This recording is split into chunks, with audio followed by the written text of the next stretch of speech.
Assalamualaikum warahmatullahi wabarakatuh. My name is Muhammad Faras Ramadan. I'm from English Language Teaching Department from TPA3C. In this occasion, I'm going to make a video for final exam of Philosophy of Islamic Education. In this occasion, I'm going to present about Imam Al-Ghazali. Biography of Imam Al-Ghazali. Imam Al-Ghazali or Abu Hamid Muhammad bin Muhammad Al-Ghazali At-Tusi Ash-Shafi'i, born in Tus 1055 Masehi and died in Tus on 1111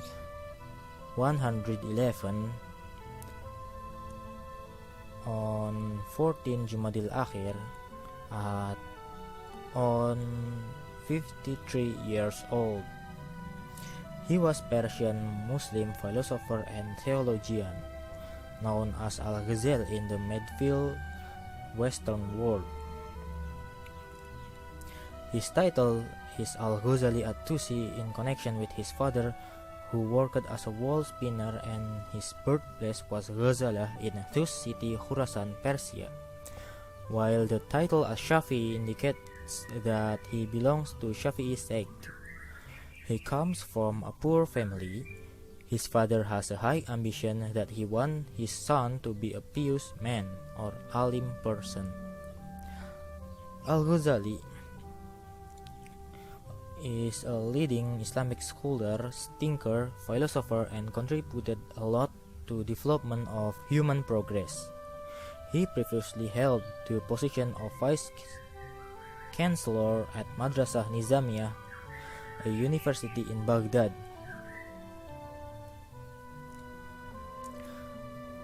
Imam Al-Ghazali died on 14 Jumadil Akhir in the year 505 Hijriah or 1111 Masehi in Zus. His body was buried at his birthplace. Al-Ghazali has expertise in various disciplines, both a philosopher, Sufi, and educator.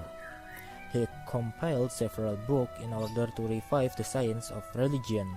Basically, the books he authored are an attempt to purify the heart of Muslims from error, as well as defense against the attack of outsiders, both Muslim and the West or Orientalists.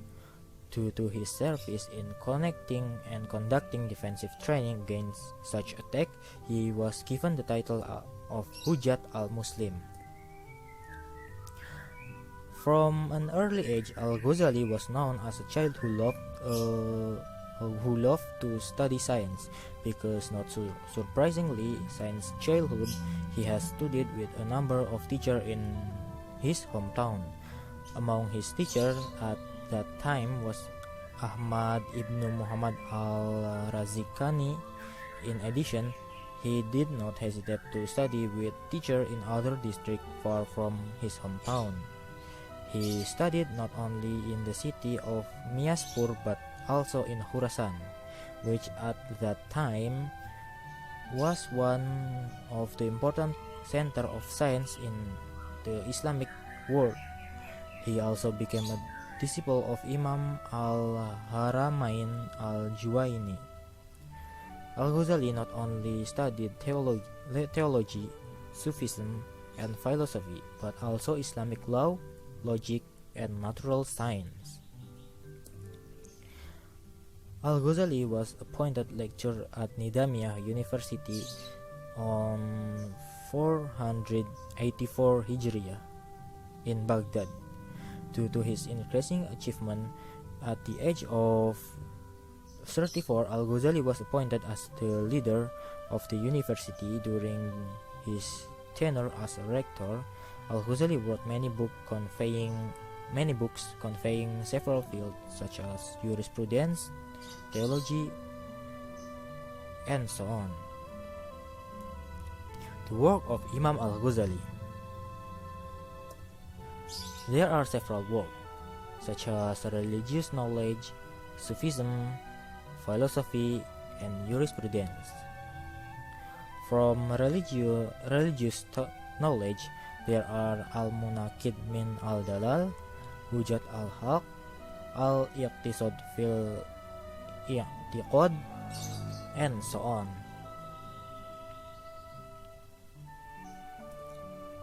From Sufism, there are Mizan al-Amal, Ihya Ulumuddin, Badiyat al-Hidayah, and so on.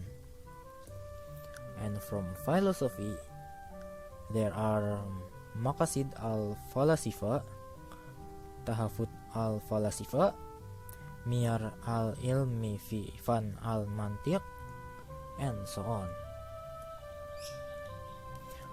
And from jurisprudence, there are Fatawi Al-Ghazali, Al-Wasit fi Al-Mahab, Kitab Tahzib Al-Isul, and so on.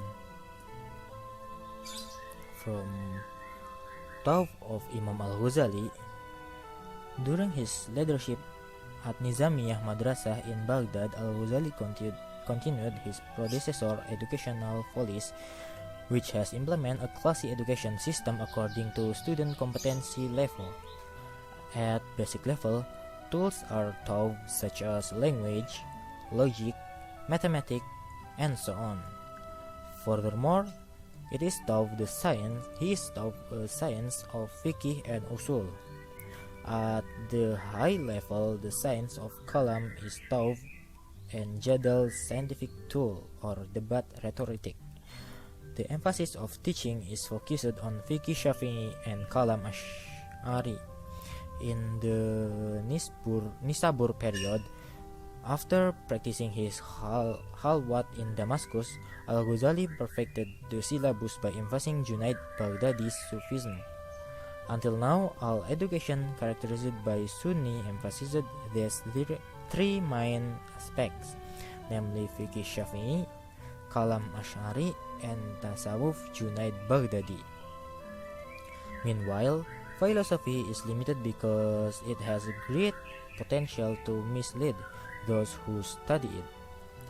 In Ihya Ulumuddin, Al-Ghazali teaches about the importance of paying attention to the age development of students.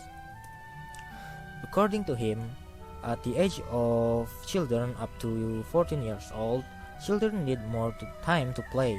So if the children feel tired with theoretical lesson, the teacher should end the material and provide time for playing breaks. According to him, playing for children is the most important activity to spur children's intelligence because through that children's creativity can grow and develop. If the urge to play is restrained, then the child's creativity is difficult to develop, and he has potentially to grow into a destructive person. In terms of learning, Al-Ghazali greatly emphasizes the aspect of manner between teacher and student. According to him, teachers should have the nature of affection for their student and treat them gently as they treat their own children.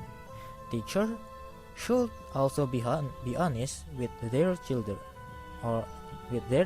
or students, such as the mental attitude of some who is knowledgeable. According to Al-Ghazali, an alim should be committed to his knowledge by acting in accordance with his knowledge. A pious person or alim person should also be able to generate high motivation for others to have high enthusiasm for studying. If it's not prestigious to say you don't know if you don't know, not telling the truth to people who are believed to have no ability to understand and practice the truth, such as a truth conceptual or philosophical in kalam science problems.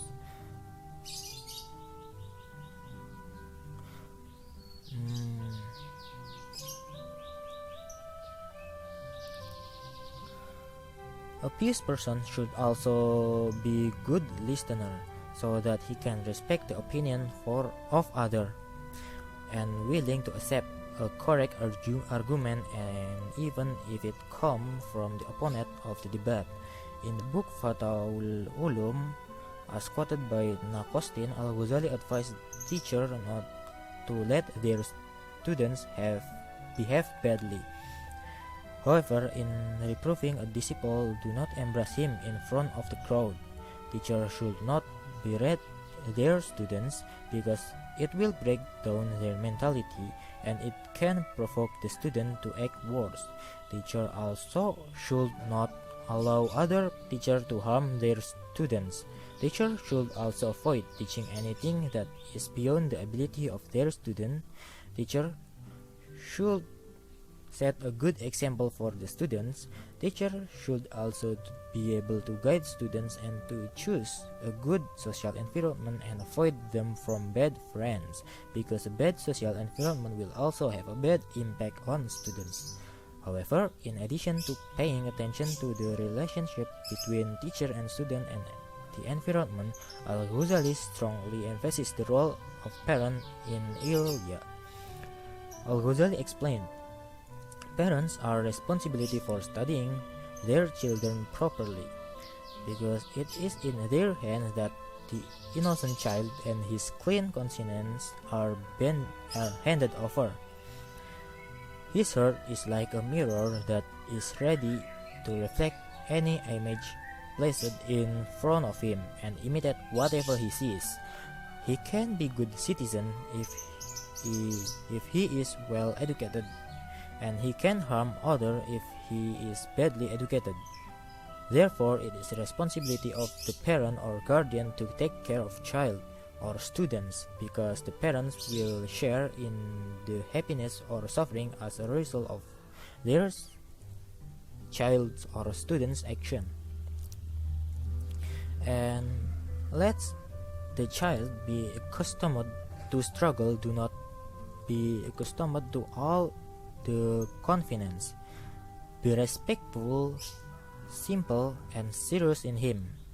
It should be guarded not to enjoy money and other possessions, for that is a step that can lead to contention. When he has grown up, then leave him to a superior and good teacher to teach himself knowledge and lead to the right path. Surrendering the child to a stupid teacher is evil as plunging a child into ignorance. As for the manners of students, he should listen to the teacher's words, not things that are necessary and good. Have a good prejudice to the teacher. Capture the content of the lesson given by the teacher. Do not interrupt the teacher's speech. Ask when the teacher has finished speaking. Do not say loud and rude. Not comparing and competing teacher opinions with one another, and show serious in learning. That is the manner for the student, according from Al-Ghazali Tought. So I think that's all my presentation in this occasion. Well, thank you very much for the attention. I'm very sorry if there is any mistake in my videos. See you next time, and wassalamualaikum warahmatullahi wabarakatuh.